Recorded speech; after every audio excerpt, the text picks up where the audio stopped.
So hi guys, for today's video po ay tuturo ko sa inyo kung paano mag-refill ng inyong mga cartridge. So ganito lang po. So guys, yung mga ganitong cartridge, kung bibili natin to sa Shopee, eh nakita ko makakalaga ng mga 800 to 1,000 ang ganitong cartridge. So mahal po siya. So mas maigi na mag-refill na lang tayo para mas makakamura tayo. So ito yung mga gamit ko. Ito may ano ako dito, ink na yellow, red, black, and blue. So ito yung mga kailangan natin guys, kakailanganin natin. Itong may syringe tayo dito na 4 na piraso. So 4 na piraso po siya kasi 4 din yung kulay na kakailangan natin. So dito po pala guys ay naghanda ako ng basahan na gagamitin natin para iwas dumi sa lamesa kung sakaling may ink na tumagas. So ito po yung gamit ko, Canon Fixma. Ang model niya ay E3470. So ayan. So kahit anong model po ng printer natin, basta ang gamit natin ay cartridge, ay pwede tayong mag-refill ng ganitong pamamaraan. So let's start. So start na po tayo guys. So ito yung ginamit ko ng mga syringe. Nilagyan ko na siya ng label para hindi ako malito. So ayan yung blue, yellow, red, tsaka black. So ang gamit nyo palang syringe guys, yung size na yung pinakamaliit. So start na tayo. Unahin natin tong blue. So ito palang binili kong ginamit kong ano guys, ink is mura lang siya sa Shopee. Siguro nabili ko to ng itong 4 na piraso na to ay mga, I think nakalimutan ko na mga 100. Pero ilagay ko po yung link kung saan ko siya nabili. So nakadalawang itong 4 na to is nakadalawang refill na ako ng aking printer. So hindi pa siya nangalahati, sobrang dami pa ng laman. So sulit na sulit po talaga pag nag-refill tayo ng nagre-refill na lang tayo ng ating mga cartridge. Yung hindi na lang tayo bibili kasi mas mahal kung bibili. So start tayo sa blue. Hanapin natin yung blue na syringe. So ito. So open na natin. So ayan. Tusok natin siya dito. Ayan. Oops, tumagas siya guys. Wait lang.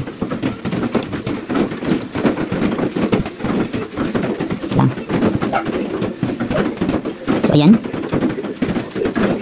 Lagyan muna natin ng konti. So ganyan mo lang siya. Tapos tusok mo dyan. Tapos dandahan mo siyang hilain pa ganyan. So ayan. Maglagay tayo guys kahit mga 1 ml lang. So ayan, may 1 ml na siya. Tapos lalagyan natin siya dito. So ito po pala guys, dito natin siya ilalagay dito sa butas na to. So ito yung blue, yellow, tsaka red. Tandaan nyo po, dito mo itutusok yung blue, yellow, tsaka red. So itutusok na natin siya dito guys, sa may butas. So may mga butas po yan guys, maliliit na butas. So tusok natin. Oops. So napansin nyo guys, tumulo siya. So normal lang po yan, pupunasan lang natin. Kaya tayo naghanda ng basahan kasi normal po talaga may tumatagas. So pupunasan lang natin, dandaan lang natin guys, ang ganyan. Normal lang po talaga na may tumatagas. So sunod naman natin yung yellow. So ito yung yellow, buksan na natin.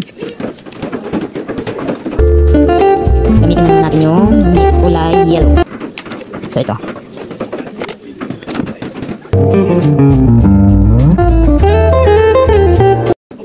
Tusok natin siya dito sa yellow.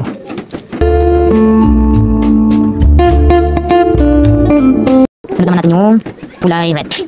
So ito yung red. So dandahan ulit. Another 1 ml. So dito siya natin itutusok sa may taas kasi nakatapos na tayo sa blue, sa yellow, then dito naman sa taas yung red.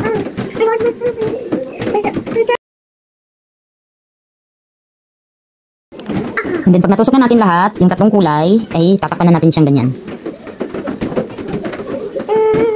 Tapos punas-punasan lang natin yung tumatagas guys, ganyan.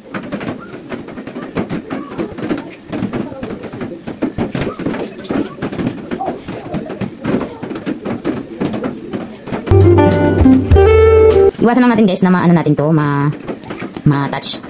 Kasi sensitive po siya. So, tapos na tayo sa 3 kulay, doon naman tayo sa kulay black.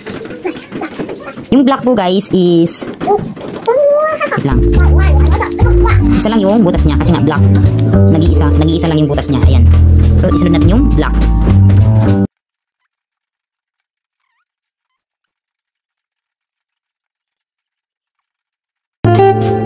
So ayan. Itusok natin siyang ganyan. So, isa pa. Lagyan pa natin guys kasi para sumakto siya.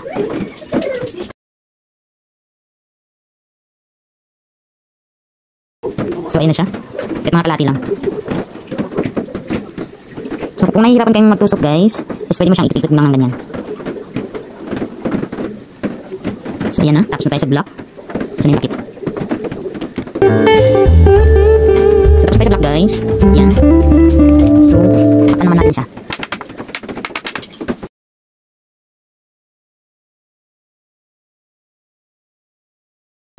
So, ayan. Okay na siya. Pwede natin siyang ikabit doon sa may printer. So, ayan na guys. Ikabit na natin siya doon sa may printer. So, bubuksan natin. So, ayan. Makikita naman natin may nakalagay kulay, may color, tsaka yung black. So, yung black is ilagay natin siya dito. Wait lang, punasan mo natin. Medyo basa pa siya sa may ano.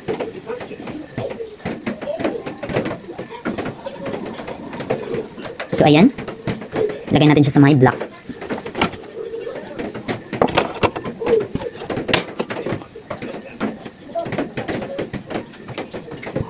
So, ito yung may kulay.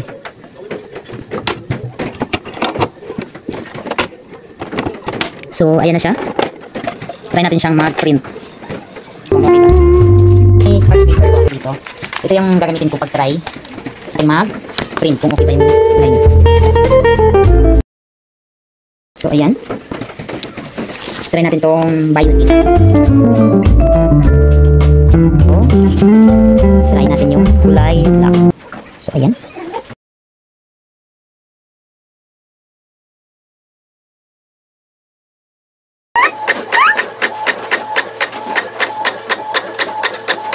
So, ayan ka.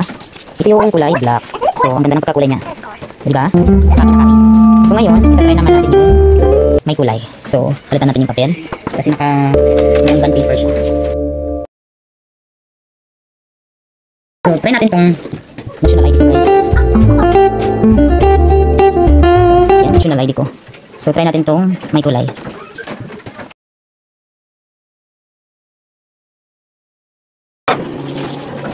So, ayan yung may kulay guys. So, di ba ang ganda? So, bakit kailangan pa nating bumili ng cartridge kung pwede naman tayong mag-refill gamit itong mga ink na to. Ayan. Tsaka yung syringe na ginamit ko kanina. So, yung dalawang yan lang po yung materials na kakailanganin natin sa tuwing tayo mag-refill ng ating mga cartridge. So, ganun naman po guys kung paano mag-refill ng ating mga cartridge sa ating Canon PIXMA.